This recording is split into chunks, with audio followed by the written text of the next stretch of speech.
Welcome to our Trump Briefing program. In today's top story, President Trump has announced a one-month pause on tariffs for Mexican imports, citing Mexico's cooperation on border security. This move comes after earlier threats that caused market jitters and is seen as a potential easing of tensions in trade relations. Meanwhile, discussions about Canadian tariffs remain uncertain, with Trump hinting at possible exemptions for vehicles. In another headline, Ontario Premier Doug Ford has declared a 25% surcharge on electricity exports to the U.S., impacting millions of Americans. This decision is a direct response to Trump's tariffs and aims to pressure the U.S. to reconsider its trade policies. Ford has expressed his reluctance but is determined to stand firm against the tariffs imposed by the U.S.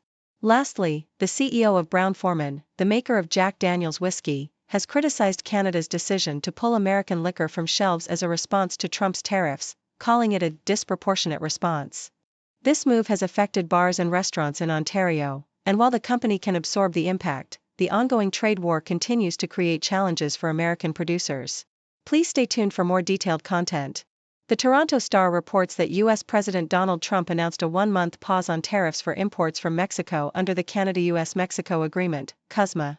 This decision came after a conversation with Mexican President Claudia Sheinbaum, highlighting Mexico's cooperation with the U.S. on border security. The announcement follows a tumultuous period in the markets after Trump had previously threatened sweeping tariffs on both Canada and Mexico. Notably, Trump also granted a temporary exemption for vehicles coming through CUSMA, indicating a willingness to negotiate with the auto industry amid rising tensions.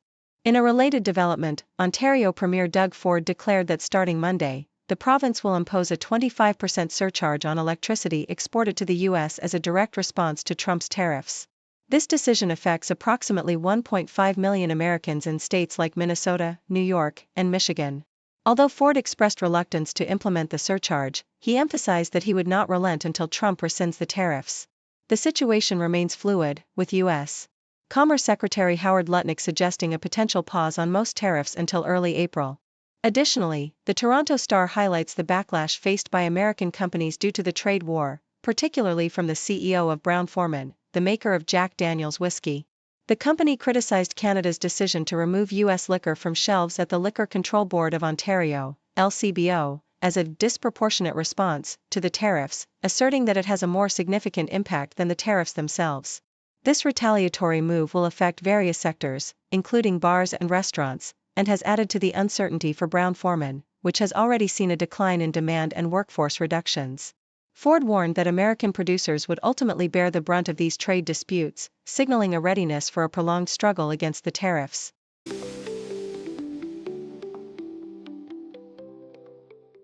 The Globe and Mail reports that Ontario Premier Doug Ford is set to implement a 25% surcharge on electricity exports to the United States, starting Monday.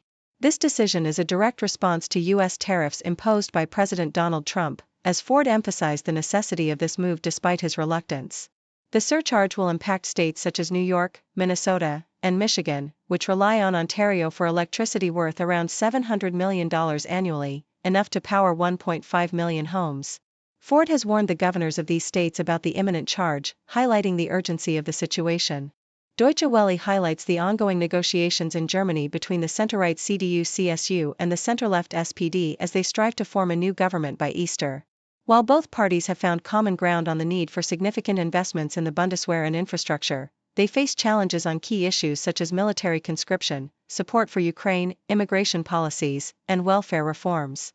The CDU-CSU advocates for tougher immigration controls and a focus on private investment, while the SPD pushes for a more inclusive approach, especially regarding social welfare and taxes. These discussions reflect the broader complexities of coalition politics in Germany, as both parties attempt to navigate their differences while aiming for a cohesive government.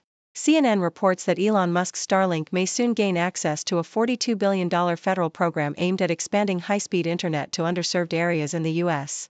The Commerce Department has revised its rules to allow for a broader range of internet connectivity options, potentially paving the way for Starlink's inclusion in the Broadband Equity, Access, and Deployment (BEAD) initiative.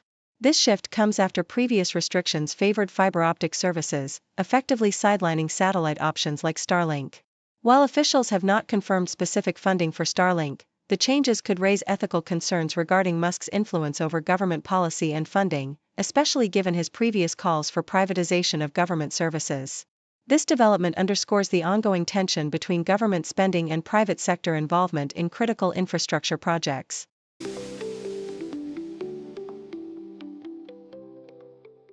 CNN reports that for the first time, the United States is engaging directly with Hamas, breaking its long-standing policy of avoiding dialogue with groups labeled as terrorist organizations. Amidst a devastating military campaign that has resulted in significant casualties in Gaza, U.S. President Donald Trump appears to be seeking practical solutions, including discussions about the release of hostages held by Hamas. The militant group, which emerged from the Muslim Brotherhood and has historically called for the destruction of Israel, has shown a willingness to step aside from governance in Gaza, acknowledging the burdens of providing basic services while resisting Israeli occupation. However, the critical question remains whether Hamas will disarm, as internal divisions within the group complicate the situation. While some leaders express a desire for a political settlement, others firmly reject the idea of laying down arms without a meaningful resolution to the Israeli-Palestinian conflict. BBC reveals that President Trump has announced a month-long suspension of tariffs on goods from Mexico, a surprising move that follows a recent announcement of a temporary exemption for carmakers from import taxes. This decision marks a significant shift in Trump's tariff strategy, as he has previously been adamant about imposing tariffs as a means of protecting American industries. Commerce Secretary Howard Lutnick has indicated that the suspension may also extend to Canada, although this has not been officially confirmed. The latest developments suggest a potential easing of trade tensions with America's neighbors, although the specifics of the agreements and the extent of the reprieve remain to be clarified. This evolving situation reflects the complexities of Trump's approach to trade and his attempts to balance domestic economic interests with international relations. Nikkei Asia highlights Japan's strategic decision to double the number of countries receiving free defense equipment as concerns about China's influence in the region intensify. By fiscal 2025, Japan aims to extend its official security assistance program to 9 countries, increasing its budget allocation significantly. This initiative is part of Japan's broader national security strategy, aimed at enhancing the capabilities of developing nations in the face of a shifting geopolitical landscape, particularly in Southeast Asia.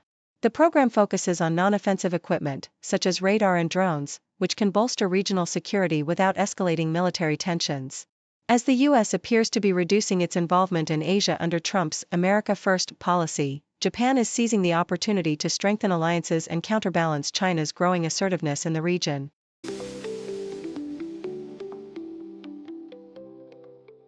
Associated Press reports on a bipartisan effort in the U.S. Senate to combat the influx of fentanyl from China and Mexico.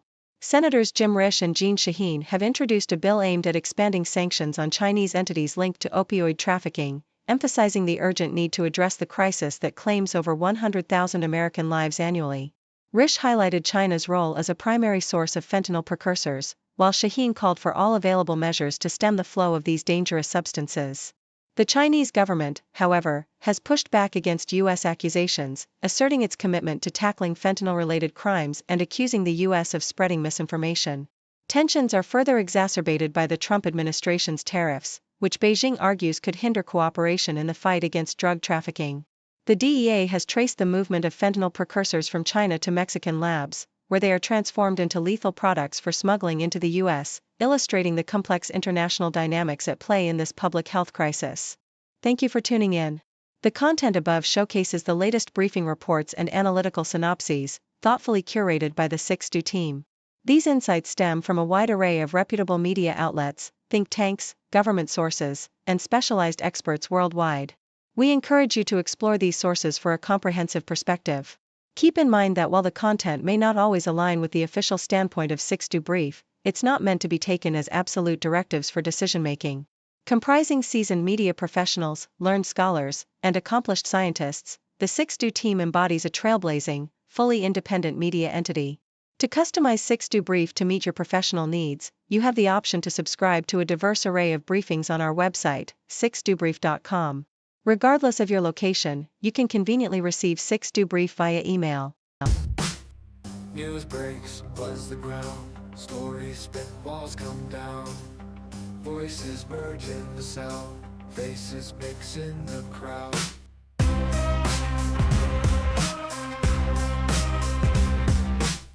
Broadcasters paint the scene, world events on our screen. Every link